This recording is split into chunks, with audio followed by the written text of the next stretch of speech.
Sir मेरा idea रहेगा schedule caste के लिए। सर जैसे आज के टाइम में शेड्यूल कास्ट को इतनी रिलीफ दी जाती है, वो पहले के टाइम में दी गई थी, वो 10 साल के लिए दी गई थी सिर्फ, और वो भी इसलिए था क्योंकि वो फाइनेंशियली इतने स्टेबल नहीं थे और उन्हें एजुकेशन की ज़्यादा प्रमोट नहीं करा जाता था।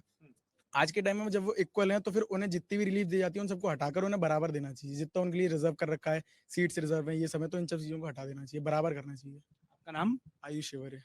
आयुष, मतलब मैं जो समझ पाया, आप ये बोल रहे हो कि रिजर्वेशन को एक बार फिर से रिव्यू करने की जरूरत है। जो जब दिया गया था तब हाल अलग थे और अब उसको रिव्यू किया जाना चाहिए। जी। ठीक है। और कोई यहाँ से जो अपना पॉइंट ऐड करना चाह रहा हो? हाँ।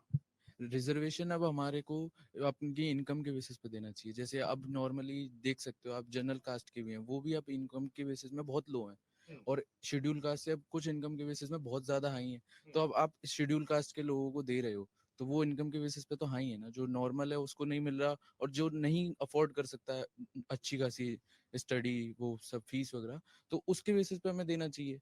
उसके लिए उसको पूरा मॉडिफाई करना चाहिए। और मेरा दूसरा पॉइंट ये था कि सब एम्प्लॉयमेंट पे बोल रहे हैं, तो मैं उस पर एड ऑन नहीं करूंगा। मैं एग्रीकल्चर में हमारी गवर्नमेंट कभी कुछ नहीं कर रही है एग्रीकल्चर के लिए, क्योंकि मेरा बैकग्राउंड वो है, तो इसलिए एग्रीकल्चर में कभी भी कुछ नहीं हुआ। मतलब डाल देंगे कुछ स्कीम, 6,000 रुपए में आपका कुछ नहीं होता, आपका भी कुछ नहीं होगा, मेरा भी कुछ नहीं होगा।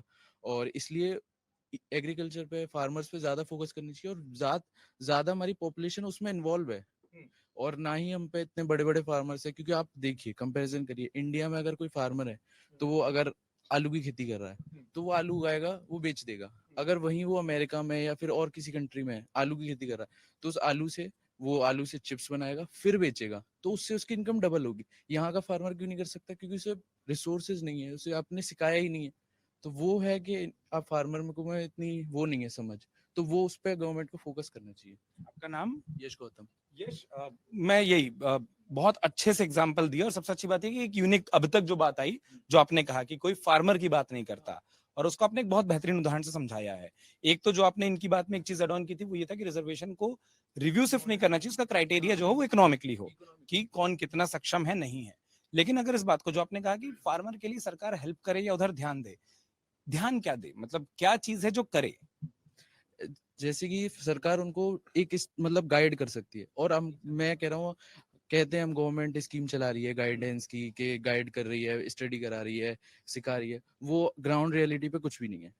क्योंकि मेरे पे एज अ, मतलब मैं फार्मर भी हूँ, और मेरे गवर्नमेंट में भी मेरे फादर उससे रिलेटेड है, तो मुझे पता है वो ग्राउंड रियलिटी पे गवर्नमेंट के द्वारा भी कुछ नहीं है। मतलब वो पब्लिक में तो तभी आएगा जब गवर्नमेंट की तरफ से आएगा। ये है वो ग्राउंड रियलिटी पे फार्मर्स को इतनी अवेयरनेस नहीं है। उनसे अगर मैं जाके बोलूँ कि आपको इस आलू से आप ये चीजें कर सकते हो, अरे बेटा हमें कौन कराएगा, हमें इतना पता ही नहीं है, हम कहाँ उसे बेचेंगे। तो वो आपको एक जरिए से आप मॉडिफाई करोगे उन चीजों को, तो फिर वो अच्छा हो जाएगा।